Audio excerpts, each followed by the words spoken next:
Party నాయకులు, కార్యకర్తలు, ఉద్యమకారులు, ఎంతోమంది న్యూట్రల్స్ కూడా ఈరోజు సంఘీభావాన్ని తెలియజేసిన ప్రతి ఒక్కరికి శిరస్సు వంచి కృతజ్ఞతలు తెలియజేస్తూ ఉన్నాను.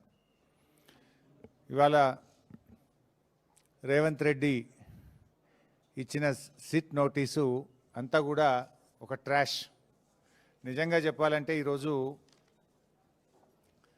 ఉత్త సొల్లు, ఎటువంటి నిరాధారమైనటువంటి ఆరోపణలు, ఆధారం లేనటువంటి మాటలు, అడిగిందే అడుగుడు, సొల్లు పురాణం తప్ప ఏమీ లేదు. ఒక్క ఆధారం కూడా చూపలేదు. ఓ గంట అడుగుడు, గంట అడగంగానే పైకెళ్ళి ఫోన్లు వస్తాయి, బయటకు పోవుడు, గంట మాట్లాడుకొని మళ్ళీ వచ్చుడు, మళ్ళీ ఒక అర్ధగంటను గంట అడగంగానే మళ్ళీ సైకిల్ వస్తాయి, బయటకు వెళ్ళి ఫోన్ అనగానే మళ్ళీ బయటకు పోవుడు. మరి ఆ ఫోన్లు రేవంత్ రెడ్డి చేస్తుండా, సిపి సజ్జనార్ చేస్తుండా నాకు తెలియదు, కానీ ఫోన్లు వచ్చుడు, బయటకు పోయి మాట్లాడు. బయటకు పోయి ముగ్గురు పోతారు, ఇక ముగ్గురు అధికారులు కలిసి అడుగుతూ ఉండ్రి. ముగ్గురు బయటకు పోవుడు, గంట మాట్లాడుకొని వచ్చుడు, గంట అడుగుడు, అడిగిందే అడుగుడు తప్ప అందులో ఏమీ లేదు. అంటే ఇదంతా కూడా అటెన్షన్ డైవర్షన్. ముఖ్యంగా నిన్న మేము ఈ సైట్ విజిట్ సర్టిఫికెట్ పేరిట జరిగిన కుంభకోణాన్ని బట్టబయలు చేశాం.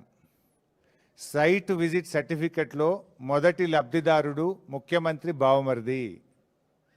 రేవంత్ రెడ్డి బావమరిది భాగోతాన్ని పొద్దుగాల బయట పెడితే సాయంత్రానికి నోటీసు పంపిండు నాకు. అంటే ఇదంతా డైవర్షన్ పాలిటిక్స్. మేమేమడిగినాము?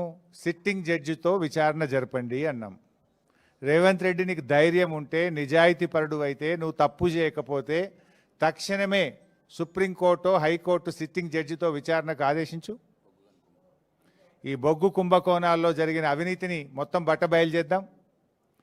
నువ్వు తప్పు చేయకపోతే, నువ్వు నిజాయితీ పరుడు అయితే, మేము అన్ని ఆధారాలు కూడా మీరు వేసిన సిట్టింగ్ జడ్జి గారికి అందించడానికి సిద్ధంగా ఉన్నాం.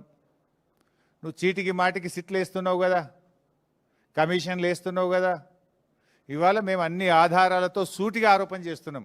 నీ బావమరిదే మొదటి లబ్ధిదారుడు, నీ బావమరిదే ఈ రింగుకు మొత్తం కింగ్ పిన్ను, నీ బావమరిదే ఈ సింగరేణిలో 1000 కోట్ల కుంభకోణానికి తెరలేపిండు.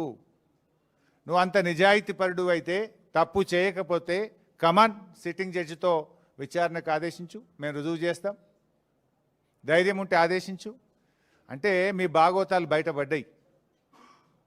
ఇవాళ ముఖ్యమంత్రి గారు, భట్టి గారు, కోమటిరెడ్డి గారి మధ్య వాటాల పంపకం మొత్తం రోడ్డు మీదకి వచ్చింది, ప్రజల్లో పడ్డది.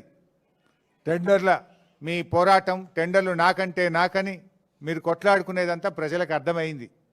దాని నుంచి డైవర్ట్ చేయడానికే ఈ సిట్టు, ఈ లట్టు పొట్టు, ఏదో చిల్లర నోటీసుల కథ పెట్టినావు నువ్వు. సరే, మాకు చట్టం మీద గౌరవం ఉంది, తప్పకుండా గౌరవిస్తాం, ఎన్నిసార్లు పిలిచినా హాజరవుతాం. మాకు ఉద్యమాల్లో నుంచి వచ్చిన కార్యకర్తలం మేము. కేసీఆర్ గారి నాయకత్వంలో రాటుదేలిన బీఆర్ఎస్ బిడ్డలం, తెలంగాణ ఉద్యమ కన్న బిడ్డలం. ఉద్యమాలు, పోరాటాలు మాకు కొత్త కాదు, అక్రమ కేసులు అంతకంటే కొత్త కాదు, అరెస్టులు అనేటివి మాకు కొత్త కాదు. ఆనాడైనా కేసీఆర్ గారి నాయకత్వంలో వందలాది కేసులు పెట్టిన నిజాయితీగా తెలంగాణ ప్రజల పక్షాన కేసీఆర్ గారి నాయకత్వంలో పోరాడినాం. జైళ్లలో పెట్టిన రెట్టించిన ఉత్సాహంతో తెలంగాణ కోసం పోరాడినాం. ఇలా మేము మీ కాంగ్రెస్ నాయకుల లెక్క సిట్ నోటీసులు రాగానే పారిపోయేటోళ్ళం కాదు. మీరు పిలిస్తే వచ్చినాం, బాజాప్తా వస్తాం. మీరు ఎన్ని ప్రశ్నలు అడిగినా సమాధానాలు చెప్తాం. ఈ అక్రమ కేసులు, ఎందుకంటే ఇవన్నీ ఇట్లాంటి అక్రమ కేసులు ఆనాడు సమైక్య రాష్ట్రంలో సమైక్యవాదులు మా మీద అనేక అక్రమ కేసులు పెట్టినారు. ఇన్ఫ్యాక్ట్ మీరిచ్చిన నోటీసులు మాకు దక్కిన గౌరవంగా భావిస్తాం. ఎందుకు ఈ మాట అంటున్నా అంటే, పొద్దుగాల నీ బామ్మర్ది భాగవతం బయట పెడితే సాయంత్రం నోటీస్ ఇచ్చినావు. ఇది రాష్ట్ర ప్రజలందరికీ అర్థమైపోయింది కదా. అంటే నువ్వు నీ భాగవతాన్ని బయటపడకుండా, ప్రజల్లో పడకుండా అటెన్షన్ డైవర్షన్ కోసం నువ్వు నోటీస్ ఇచ్చినావు. ఈ మాత్రం రాష్ట్ర ప్రజలకు అర్థం కాదా? రాష్ట్ర ప్రజలు అన్ని విషయాలు గమనిస్తూ ఉన్నారు. ఇన్ఫ్యాక్ట్ నువ్వు ఒక ప్రైవేట్ కంప్లైంట్లో కోట్ల రూపాయల డబ్బు ఖర్చు పెట్టి సుప్రీంకోర్టు న్యాయవాదులను పెట్టి నన్ను అక్రమ కేసులో ఇరికించాలని ప్రయత్నం చేసినావు. హైకోర్టు కొట్టేసింది. నువ్వు సుప్రీంకోర్టుకు కూడా పోయినావు. సుప్రీంకోర్టు కూడా కొట్టేసింది.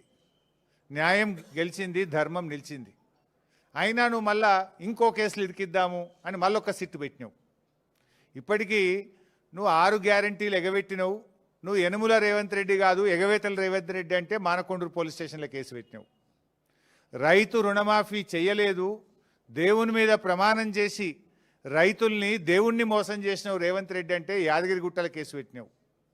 వరద బాధితుల్ని పరామర్శించడానికి పోతే ఖమ్మంలో రాళ్ల దాడి చేపించి ఖమ్మంలో కేసు పెట్టినావు. ఎవరో ట్వీట్ చేసిందని చెప్పి నా మీద హైదరాబాద్లో పోలీస్ స్టేషన్లో కేసు పెట్టించినావు. ఘోష్ కమిషన్ వేసి కమిషన్ పేరిట డైవర్షన్ రాజకీయాలు చేస్తే అసెంబ్లీ సాక్షిగా ఆ కమిషన్లో ఉన్న విషయాలను కుండబద్దలు కొట్టినట్టు 6 మంది మంత్రులు మీరు మాట్లాడినా ఎంత డైవర్షన్ చేసినా ఆ కమిషన్ అంతా డొల్లా అని ఆధారాలతో సహా అసెంబ్లీ సాక్షిగా వివరించాం. నిన్న నీ బామ్మర్ది బొగ్గు కుంభకోణం బయట పెట్టంగానే సాయంత్రం మళ్ళొక సిట్ నోటీస్ పంపినావు. ఇది రాష్ట్ర ప్రజలు గమనిస్తున్నారు. రేవంత్ రెడ్డి పోలీసులను వెనక పెట్టుకొని పిరికి పందలాగా నాకు సిట్ నోటీసులు ఇచ్చుడు కాదు. ధైర్యం ఉంటే రాజకీయంగా ఎదుర్కో. కమాన్ మాట్లాడదాం, ఏడ కొట్లాడదామో కొట్లాడదాం. నీకు ధైర్యం ఉంటే 6 గ్యారెంటీల మీద మాట్లాడదాం, రైతు రుణమాఫీ మీద మాట్లాడదాం, బొగ్గు కుంభకోణం మీద మాట్లాడదాం, ఇండస్ట్రీస్ కుంభకోణం మీద మాట్లాడదాం, భూముల కుంభకోణం మీద మాట్లాడదాం, పవర్ కుంభకోణం మీద మాట్లాడదాం, ఏ కుంభకోణం మీద మాట్లాడదాం. నీ ప్రభుత్వం కుంభకోణాలకు నిలయంగా మారింది. నీ ప్రభుత్వం ఇవాళ మొత్తం ఎక్కడికక్కడ దోచుకొని తింటా ఉన్నారు. ప్రజలకు ఇచ్చిన గ్యారంటీలు గాలికి వదిలేసిండ్రు. అందిన కాడికి దండుపాలెం ముఠాలాగా దోచుకుంటా ఉన్నారు మీరు. మీ దోపిడికి మేము అడ్డు వస్తున్నామని, నీ దోపిడిని కేటీఆర్ గారు, మా బీఆర్ఎస్ నాయకులు ఎక్కడికక్కడ ప్రశ్నిస్తున్నారని నువ్వు చిల్లర రాజకీయాలకు పాల్పడతా ఉన్నావు. నువ్వు ఎన్ని కుట్రలు పన్నినా, నువ్వు ఎన్ని కేసులు పెట్టినా, నువ్వు ఎన్ని నోటీసులు ఇచ్చినా బీఆర్ఎస్ గొంతులు సింహంలాగా గర్జిస్తూనే ఉంటాయి.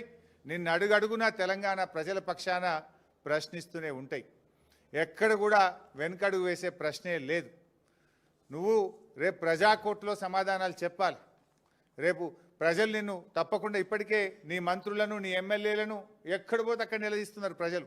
పోలీసులను అడ్డం పెట్టుకొని పారిపోతున్నారు నీ మంత్రులు, నీ ఎమ్మెల్యేలను ప్రజలు నిలదీస్తూ ఉన్నారు. రోడ్డు కడ్డం, కారు కడ్డం నిలబడి పట్టుకొని అడుగుతూ ఉంటే పోలీసులను పెట్టుకొని పారిపోతూ ఉన్నారు.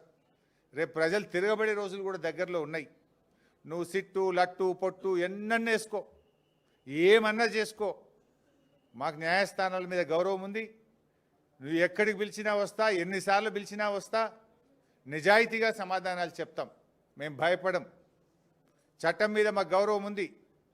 నీ చిల్లర రాజకీయాల మీదనే మాకు అసహ్యం ఉంది. వెగటు పుడతా ఉంది ప్రజలకు. నీ భాష, నీ మాటలు వింటా ఉంటే రోత పుడతా ఉంది ఇలా రాష్ట్ర ప్రజలకు. రేవంత్ రెడ్డి గారు చూసుకో, అసలే ఇచ్చిపెట్టాం, నేను ఇంకా గట్టి కొట్లాడతాం. నీ 6 గ్యారెంటీల అమలు మీద, నీ కుంభకోణాల మీద మేము మా పోరాటాలు జరుపుతూనే ఉంటాం. మాది ఉద్యమ పార్టీ, రాష్ట్రం సాధించిన పార్టీ బీఆర్ఎస్ పార్టీ. మేము కేసీఆర్ సృష్టించిన సైనికులం, కార్యకర్తలం. మేము, మాకు త్యాగాలు తెలుసు, మాకు పోరాటాలు తెలుసు. నీలాగా వెన్నుపోట్లు, కుట్రలు, కుతంత్రాలు, చీకటి రాజకీయాలు మాకు తెలియవు. మా కేసీఆర్ నేర్పింది పోరాటం, త్యాగం, ప్రజల పక్షాన నిలబడడం మా కేసీఆర్ గారు నేర్పిండ్రు. నువ్వు ఎన్ని సిట్ నోటీసులు పంపుతో పంపు, మేము భయపడేది లేదు. కానీ నువ్వు దర్యాప్తు పేరు మీద ఆడుతున్నటువంటి ఈ నాటకం తెలంగాణ ప్రజలు నిశ్చితంగా గమనిస్తూ ఉన్నారు. నాకు తెలిసి ఇవాళ మళ్ళీ లీక్ ఇస్తారు. ఇట్లయిందట, అట్లయిందట, లోపలనో ఓ చిల్లర లీక్ ఇస్తారు. దమ్ముంటే వీడియో బయట పెట్టు. మొత్తం వీడియో రికార్డింగ్ అయింది కదా. I am challenging Revanth Reddy. ఇవాళ జరిగిన, నన్ను అడిగిన ప్రశ్నలు, నేను చెప్పిన సమాధానాలు మొత్తం వీడియో బయట పెట్టి రాష్ట్ర ప్రజలు చూస్తారు. చిల్లర లీకులు ఎందుకు ఇస్తావు? మళ్ళీ నాకు తెలిసి ఇప్పుడు సాయంత్రం లీక్ ఇస్తారు. లీకుల ప్రభుత్వం ఇది. లీకుల ప్రభుత్వం, స్కామ్ల ప్రభుత్వం. లీకుల మీదనే ప్రభుత్వాన్ని నడుపుతున్నాడు రేవంత్ రెడ్డి. ఎంతకాలం నడుపుతావు లీకులను? ఈ లీకులు, ఈ చిల్లర రాజకీయాలు, ఈ బురద రాజకీయాలు నడవయి. ప్రజలకు డెలివరీ కావాలి, ప్రజలకు ఇచ్చిన మాట నిలబెట్టుకోవాలి. అరే నాట్లు పడుతున్నాయి, ఇదివరకు రైతు బంధు ఇయ్యలే, రైతు బంధు ఎప్పుడు ఇస్తావో చెప్పు. నాట్లకు కేసీఆర్ పైసలు ఇస్తే నువ్వు ఓట్లకు పైసలు ఇస్తున్నావు. ఓ పంటకు ఇస్తున్నావు, ఓ పంటకు ఎగబెడుతున్నావు. ఓ పంటకు బోనస్ ఎగ్గొట్టినావు, 2 పంటలకు రైతు బంధు ఎగ్గొట్టినావు, సగం మందికి రుణమాఫీ ఎగ్గొట్టినావు, పంటల బీమా ఉత్తదే చేసినావు. అంతా 2 లక్షల ఉద్యోగాలు ఉత్తదే అయిపోయింది. మహాలక్ష్మి 2500 పత్తా లేదు. 4000 పింఛను ఇవాళ ముసలోళ్ళు కళ్ళల్లో వత్తులు వేసుకొని అవ్వాతాతలు ఎదురు చూస్తున్నారు. వాటి గురించి మాట్లాడు. ఈ నోటీసులు మమ్మల్ని భయపెట్టలేవు సరికదా, మీ పతనాన్ని మరింత వేగవంతం చేస్తాయి. గుర్తుపెట్టుకో రేవంత్ రెడ్డి. ఇలాంటి నోటీసులతో మేము భయపడం. నీ రాజకీయ పతనం మరింత పేక మేడల్లాగా కూలిపోయే రోజులు దగ్గరలో ఉన్నాయి. నీ పతనానికి నువ్వే నాంది పలుకుతున్నావు, నీ పతనానికి నువ్వే అడుగులు వేస్తూ ఉన్నావు. ఈ నోటీసులు నీ పతనాన్ని వేగవంతం చేస్తాయి. చూసుకుందాం. బట్ మేము ఫైనల్గా మళ్ళీ డిమాండ్ చేస్తున్నాం, నీకు నిజాయితీ ఉంటే, తప్పు చేయకపోతే సైట్ విజిట్ సర్టిఫికెట్ల పేరిట సింగరేణిలో జరిగిన కుంభకోణాల మీద సిట్టింగ్ జడ్జితో విచారణ జరపాలని మళ్ళీ డిమాండ్ చేస్తున్నాం. నువ్వు విచారణ ఒప్పుకోలేదంటే, నువ్వు విచారణకు ముందుకు రాలేదంటే నీ బావమరిది కుంభకోణం చేసింది నిజం, కుంభకోణం జరిగింది నిజం. అందుకే నువ్వు భయపడి విచారణ జరుపుతలేవని మేము భావించాల్సి ఉంటుంది. నిజాయితీ ఉంటే, ధైర్యం ఉంటే వెంటనే సిట్టింగ్ జడ్జితో విచారణ జరుపు. లేదంటే మా అంటే 2 ఏళ్ళే కదా, బీఆర్ఎస్ ప్రభుత్వం వచ్చేది ఖాయం, విచారణ జరిపేది ఖాయం, మీ అవినీతిని కక్కిచ్చేది ఖాయం, కటకటాల వెనుక మిమ్మల్ని పెట్టేది ఖాయం. Thank you.